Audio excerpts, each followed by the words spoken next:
a story about meeting a celebrity?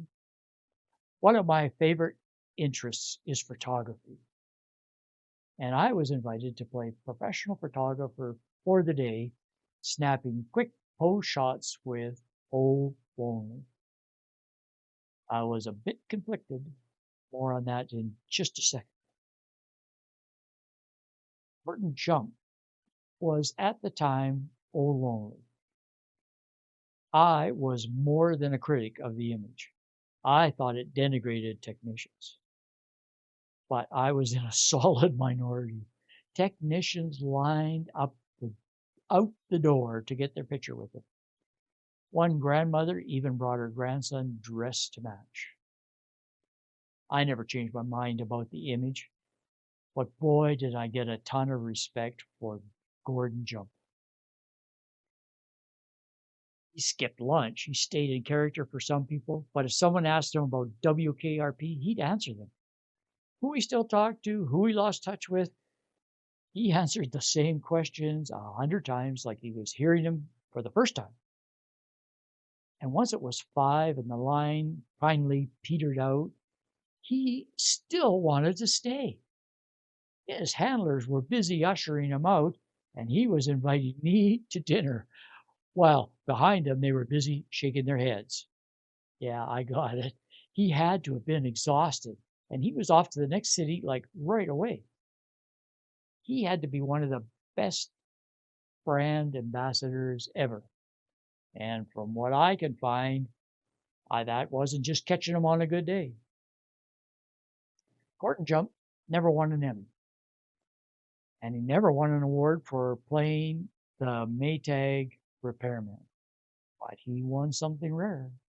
The respect of every technician who ever met. Here's the thing. Maytag had the reputation for dependability, sewn up, nailed shut. Just like Volkswagen's Think Small campaign cemented the Beetle's reputation far and above its actual performance, and IBM was the corporate titan of its era, all of them squandered their reputations by chasing the wrong things. Maytag did a 180 on their brand and chased market share instead of building on the premium niche they owned heart and soul. IBM ignored the personal computer they were literally building and doubled down on mainframes until they were sidelined. Volkswagen built a reputation on honesty and simplicity, and then decades later they destroyed it by cheating. Maytag paid the ultimate price, and I've covered that before. I'll link it below. Judging an actor by the characters they play is pure stupidity. But the tiny bit I knew about Gord Jump was that he was alone. He retired, and shortly after that he passed away, before the end of Maytag came.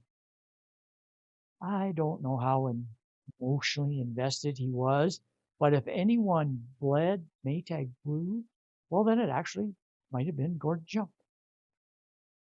It's sad the direction the company took after establishing one of the most iconic campaigns ever. If Maytag had just understood what Apple later proved, that a premium brand needs a premium environment, they could have owned the upscale appliance space. Instead, they just let the brand drift into the commodity aisle. Mila has since picked up the playbook that Maytag never used. This isn't just a trip down memory lane, it's a hard lesson in clamshell economics.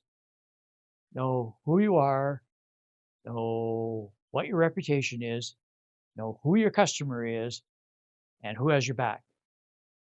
Then evaluate the trends and lean in the right direction. Good advice for all of us, big and small businesses alike. Even if you're not a boomer, you likely know who Olonli is. Man, that image is enduring, like it or not. The pain and the fun of meeting a celebrity. You're good people. Thanks for hanging out. We will be back soon.